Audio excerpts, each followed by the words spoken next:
Wagatano kiumia kihituku igoti inene niriatwirire uria ukoretwo agitungata ta munene wa borithi wa ihinda GILBERT Masengeli kiho kia mieri 6 njera thutha wa gutwirwo mahitia ma kwagarara watho wa igoti, no ningi mucirithania wa igoti riu Lawrence Mugambi akimuhe kanya ka mwisho ekinyie igoti-ini ihinda-ini ria thiku 7.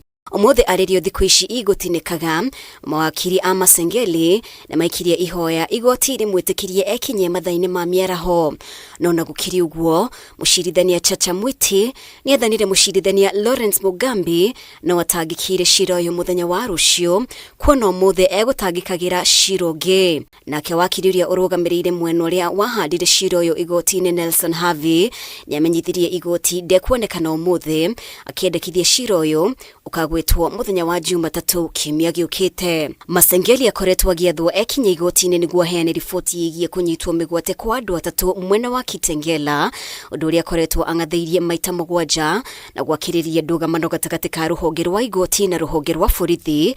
Ica ikuhi mucirithania Mugambi akiehererio arangiri ake, undu uria ukuruhanitio na itwa riake cira-ini uyu. The security detail assigned to Honorable Justice Mugambi were disarmed and withdrawn. This deliberate and punitive measure represents a direct assault on judicial independence. The Judicial Service Commission calls upon all state actors, particularly the National Police Service, to immediately restore the security of Honorable Justice Lawrence Mugambi and fulfill their constitutional duty to respect and enforce the decisions of the courts. Ngiribotera Kameme TV, ritwa riakwa ni Mubi Wachege.